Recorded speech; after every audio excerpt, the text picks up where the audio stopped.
গতকাল 14 তারিখ রাত 11:25 দিকে আমাদের আটোয়ারী থানা পুলিশ ট্রিপল লাইনের মাধ্যমে ইনফরমেশন পায় যে আটোয়ারী থানার বলরামপুর ইউনিয়নের কুরুলিয়া গ্রামে কাপড় ব্যবসায়ী সেলিমের স্ত্রী তার 2 সন্তানকে ব্রুটালি কিল করা হয়েছে।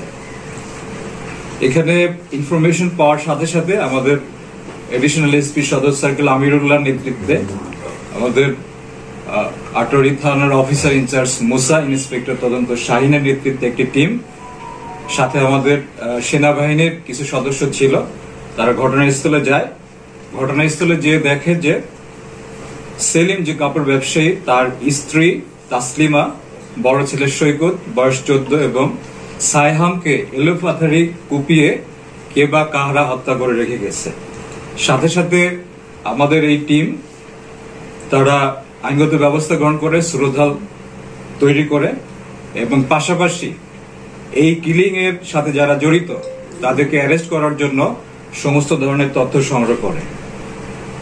এই মামলার বাদী, যার স্ত্রী এবং সন্তানদেরকে হত্যা করা হয়েছে, তার কাছ থেকে তথ্য পাওয়া যায় যে তার একটি মুরগির ফার্ম ছিল, যে ফার্মে কয়েকটি ছেলে চাকরি করত, যাদের নাম হচ্ছে রিফাত, রিমন, বাঁধন এবং নবীন ইসলাম জাহিদ। এরা তার মুরগির ফার্মের বিভিন্ন অনিয়ম, তার মুরগির ফার্মে চুরি করা সহ মুরগির খাবার চুরি করত, যে কারণে তাদেরকে এই মুরগির ফার্মের চাকরি থেকে তাদেরকে সরিয়ে দেওয়া হয়। এটি নিয়ে এই সেলিমের সাথে এই 4 জনের বিরোধ তৈরি হয়েছিল।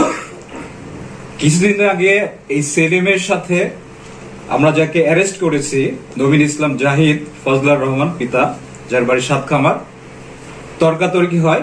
সেলিমের তথ্য মধ্যে আমরা নবীন ইসলাম জাহিদকে তার বাড়ির পাশে, তার নিজ বাড়ির পাশে তার চাচার বাড়ি দেলোয়ার, সেখান থেকে তাকে অ্যারেস্ট করা হয়। তাকে অ্যারেস্টের পর আমরা তার হাতের তালু কাটা দেখতে পাই এবং তার তথ্য মতে আমরা যেটা জানতে পারি যে সে ঘটনার পরে সে তার হাত কেটে যায় এবং সে বোদা স্বাস্থ্য কমপ্লেক্সে এবং ঠাকুরগাঁয়ে যে সেখানে সে চিকিৎসা গ্রহণ করে এবং সে স্বীকার করেছে যে তারা গতকাল সন্ধ্যার দিকে প্ল্যান করে মূলত সেলিমের উপরে প্রতিশোধ নেওয়ার জন্য তারা এবং তার বাড়ি লুটপাট করার জন্য তারা 8:30টার দিকে এই সেলিমের বাড়িতে যায়। বাট সেলিমকে না পেয়ে তারা সোডা এবং বটির মাধ্যমে এলোপাথারি কুপিয়ে প্রথমে তার ছোট ছেলে সাইহামকে হত্যা করে, পরবর্তীতে তার স্ত্রী তাসলিমাকে হত্যা করে এবং তার ছেলেকে হত্যা করে।